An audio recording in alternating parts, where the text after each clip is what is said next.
Hello, everybody, and welcome back to the Broadway Jets YouTube channel.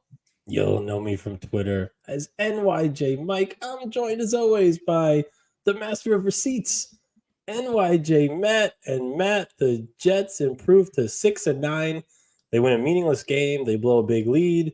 They come through in the end behind Greg the Leg. Merry Christmas to everybody. Happy holidays. We're happy to be here. Happy to be talking to you guys. But some people were not happy that the Jets won this game, Matt. Some people were not happy.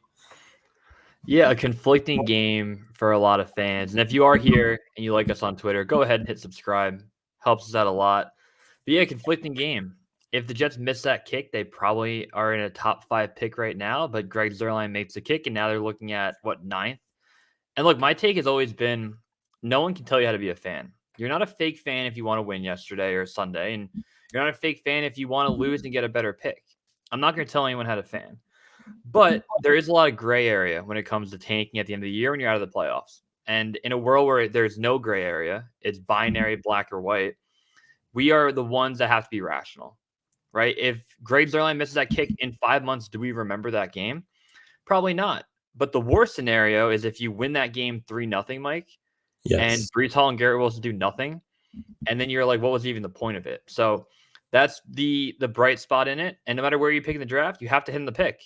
I mean, historically, the Jets have not, and that's why we're in the position we are. So change the tide, hit on the pick. But my end take is the defense is too good to be a 5-win team. I don't think the Jets would have ever ended the season with 5 wins.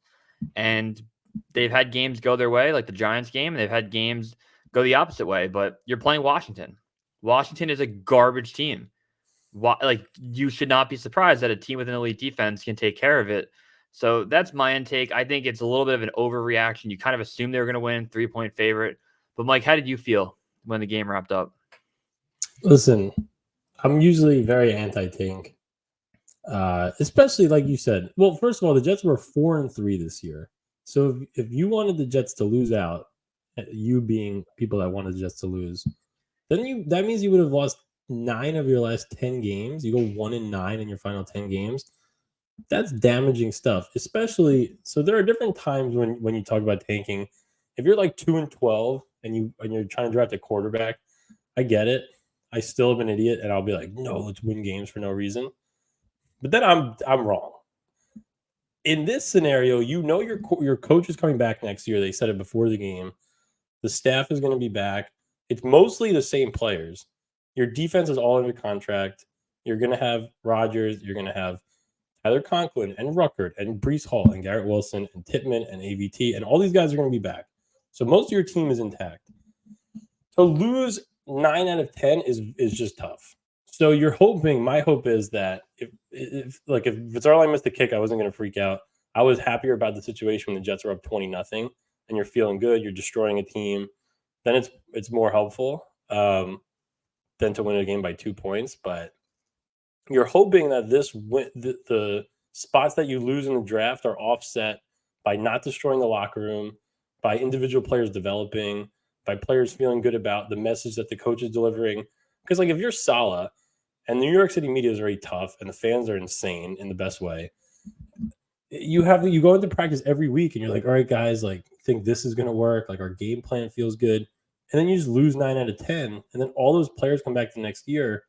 It's hard. It's just difficult. Obviously things are going to change. Rodgers is going to come back, but and we've talked. People have said this before. You want to gain momentum to the next year, blah blah blah. But I think this time is a little bit different. You do have Rodgers coming back. You have all these assets to fill these holes. I hope the Jets win a couple more of these games and and feel good going into next year. Yeah, I get both sides of it. And I think when I tweeted out before the game, 70% wanted to lose the game and 30% wanted to win the game. And I guarantee you when they went up 20-0, if you did the poll again, it might be 60-40 that they want to win the game, right? The only counterpoint I would make is if the Jets had a young quarterback like Zach Wilson or Sam Darnold, at the end of the year, you want to see that they belong in the league, right? You want to see them win games, and I'm okay with winning games there.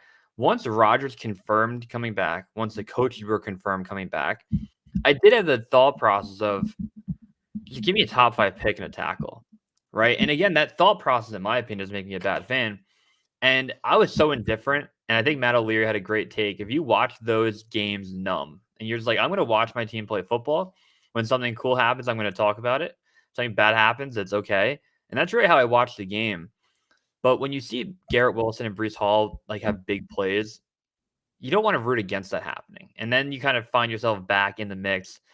And like, how many times can we have a video and talk about how good Sauce Gardner is, how dominant Quincy Williams is? It's just unbelievable that the pieces they have on defense, and yeah, they did give some back in the second half of this game, but those two guys, right, is where you can start this year. And then, of course, you have Quinnen, DJ Reed, Tony Adams with a pick, Mosley, Jermaine. You look at the defense, Michael and they're all Carter's going probably going to win that All Pro nickel spot. Michael Carter.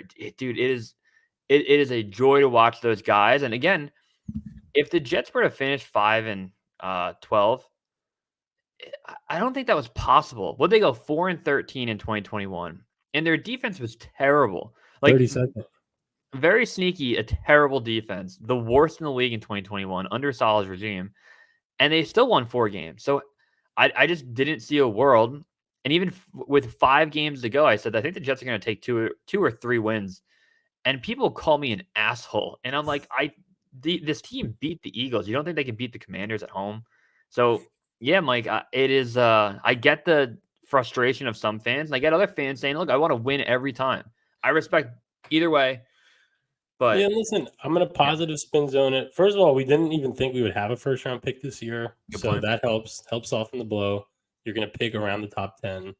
Obviously, all the scenarios next year where I'm like, we're winning the Super Bowl, you got to get a tackle in the draft, probably. So, like, it doesn't help. But it again, like, you have all those guys, and we don't have to look all week about Brees liking tweets about the offensive line sucking. And Salah doesn't have, I don't know, did he like more tweets? yeah, Wow. after the There win, goes he my was like, theory. My spin zone's destroyed. I love Brees Hall though. He can like any tweet. He can like any tweet he wants. It's just very funny that after the win, I think it was Buffalo Jets fan or Cool Your Jets, one of the ones that have like the black and green profile picture. He liked the tweet and was like, Brees Hall is having an unbelievable year, putting all the stats, and he's doing it with like a garbage offensive line. And he liked that. He's consistent. Come on, You're stop right. throwing your offensive line into the bus. But yeah, that stat about Brees where he has 295 plus receiving and rushing yards in the same game. He has 2 of those games It's in crazy. 22 career games, and the next guy it's all like Walter Payton, whoever, they did it in like 250 games. But man, it's just such a shame because all those things too, man. At the beginning of the game, when we were tweeting it out, it's like block punt, tipped pick. You can't get that in the Falcons game. They can't. Desmond Ritter can't throw a tipped pick. Now we have to catch it. It's frustrating, man. I know that was unbelievable. Even it was at the second play from scrimmage, the tip pick happens, or maybe there was like 14:53 on the clock. The fumble that Ashton Davis, where it just pops up after Crowder fumbled it. Yeah, Oh, Crowder throws the ball into the air now, but when we need it, it doesn't ever happen. The ball ricochets out of bounds 1,000 miles per hour in the Raider game. But this time, Jameson Crowder throws the ball up into the air for no reason on the punt return and right to Ashton Davis. Ugh. Yeah, and again, even like the building blocks in the win of Joe Tippmann having like no pressures in the game, that matters to move forward and say, okay, that Washington is an unbelievable defense, But right? they have good defensive tackles. Right. And then you take that game and it's a building block for next year where you can say, okay, if he's back and AVT is back, then you need 3 guys, right?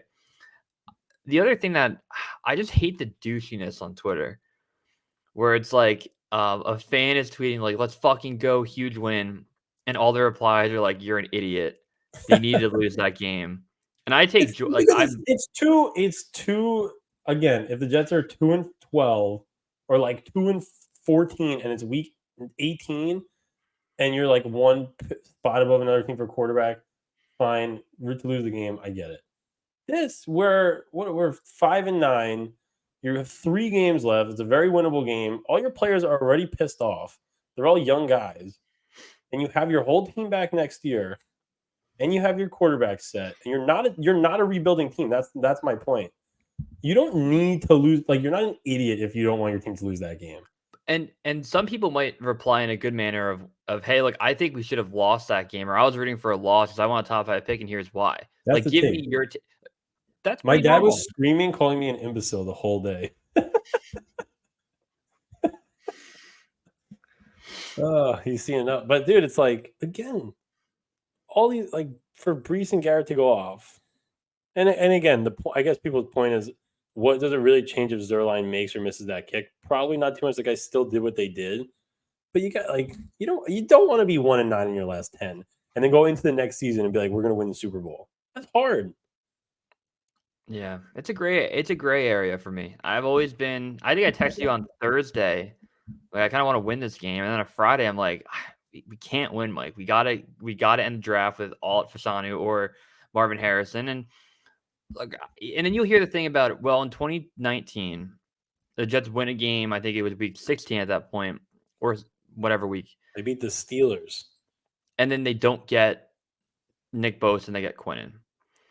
And Oh, wait. 20, I'm thinking take a year back. 2018, Okay. end of the year. They But beat the Bills. that's when Darnold was playing well at the end of the year. Okay. Yep, and you take Quinnen over Bosa. And up and even until 2 years ago, before Quinnen's all-pro year last year, a lot of people were saying, aren't you happy that the Jets won a meaningless game in 2018? And my response to that is, no matter what you root for, the outcome happened. And what are you going to do about it? Like, what are you physically? Yeah, you're right. The Jets drafted Quinnen instead of Nick Bosa, and people can compare them of who's been better and whatever. But the players are going to go on the field, play as hard as they can. The coaches are going to coach as hard as they can.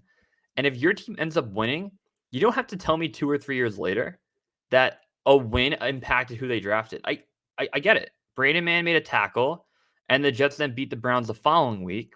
And did you want the Jets to go 0-16 or have Trevor Lawrence?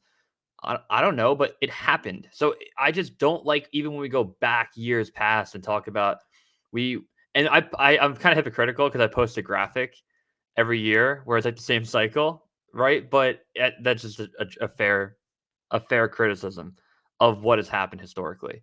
Do you agree that like the Bosa Quinn Williams thing, you saw that for years? It's like, all right, what are you Yes, gonna do who about it? cares? And also, you could have gotten a different guy who sucks. We don't know. No one knows what's going to happen in the draft anyway. So, yes, if there's a specific guy that you want, and then your team wins a game, and you don't get that guy based solely on that game, I guess you can complain. But again, it sits more with me with the quarterback. Yeah.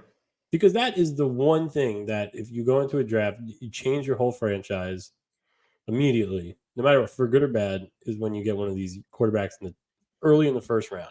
Changes everything. So fine, but that's not the case with the Jets. So it's like, and agreed to the Bosa Quinnen point. Like now you look back, 4 years later, it's like, wow, Bosa's like a little bit better than Quinnen. Like, all right, yeah.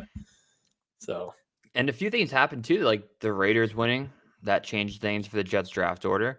Chicago wins, right? So the only tricky part for the Jets, Mike, is I think, and this is the tricky part that we do have to consider, is they are picking 9th right now. yeah. 10, 11, 12, 13, 14, 15, all are 7 and 8.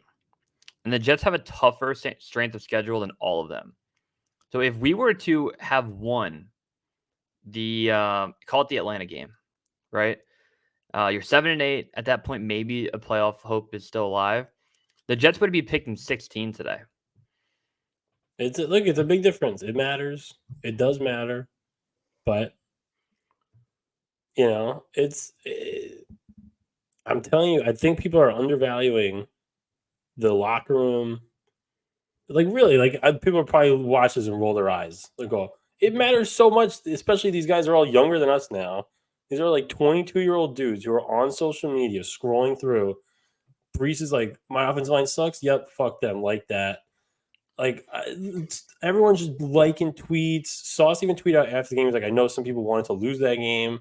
Like everyone's very aware, but like He kind of handled not that aware well. at the same time, which is fine. Yeah, it was hilarious. He could tweet that, but it's like everybody sees what's happening. Imagine you're one of these guys, like you're Becton now, and you're looking at people tweeting that you suck every second, I'd be like, I don't want to play here anymore. And it actually matters. Not that, and fine, that's probably better for the Jets, but I'm very disappointed with Becton, by the way. I thought he would be great if he played, and he's having Dude, a bad year. if Becton had a good year, Yeah. the roadmap to being a 2024 playoff contender is much clearer. So much Clear. clearer.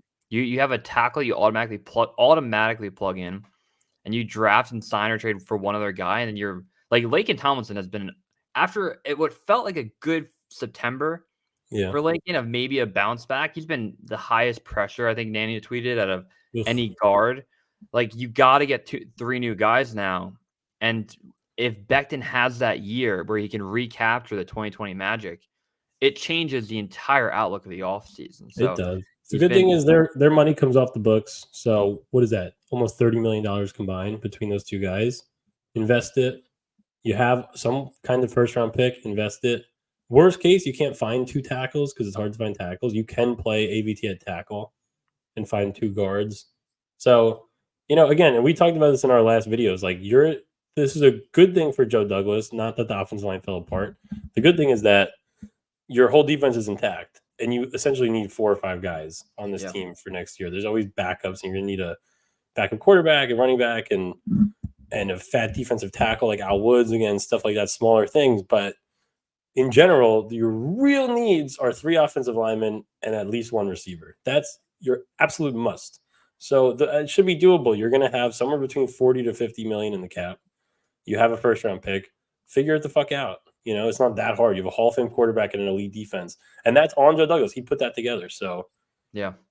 And the Becton thing is tough. Friend of the program, Becton and I have DM before. I love Becton, and it's tough because not only is the blocking, and again, spurts of really good games and then inconsistency, but the penalties, I feel like they come at the worst time. Oof. 14 penalties, I think, in 14 games, maybe 13 and 14, whatever the stat is. And it just feels like there are back-breaking times. So whatever that ends up happening, like maybe, like I just don't think they can retain him. And I do think there's an element that Rodgers really likes Becton, and it seems like they have a good cordial relationship. So I don't know if there's some discount there, but can you trust him to be a starting tackle moving forward? I don't know, Mike. He probably would be much better if you had a whole line that's not all hurt, but it's a discouraging year. Because what was the other guy? I don't know if we talked about it on the show. Maybe I told you off. The Dolphins re-signed the guy Austin Jackson, who was their right tackle. Yep. 3 years, 36 million, like serviceable guy, whatever. Obviously not like a superstar. I think it was the same draft, if I'm not mistaken. Yeah. Also a first round pick. Yeah. Would you take Becton 3 years, 36 million? I think it's a comfort level with the coaching staff because they see more than we do, right? And then you have a roadmap, and you can figure this out up until March, right? Like you don't have to, especially on Becton. I think you have to decide technically until March of what you're going to do about it. And yeah, if he hits free agency and goes, that's fine. But maybe in January, February, early March, you have a good indication of what you're going to do at tackle. Maybe David Bakhtiari is in your roadmap, and you know you're going to get him. And then He's that so changes. Scary. He's played like 13 games last 3 years combined. Did you see that? He played 1 game in 2021, 11 in 2022, and then 1 game this year. It's bad. But it'd be nice to have we need obviously insurance. Like you can't. And his cap hits like $40 million. I don't know what on paper, dude is like a 4-time All Pro. I'm like, bring him in. I don't give a shit. But that he's gonna get hurt. We just get pissed immediately. Yeah. I agree with you. So I don't know. If you told me like 5 weeks ago, Becton 3 years, 36 million, I would have said yes. I literally would have said yes. Because I believed in him. I don't know. This has been a lot of penalties and mistakes. And again, he's playing with a younger, inexperienced line, whatever. But the left side of the line is still Becton, Tomlinson, Tittman. You should be able to not have a million penalties and sacks. Like that, what does he have? 30 negative plays we talked about in 13 games? Like that's not what your left tackle is supposed to do.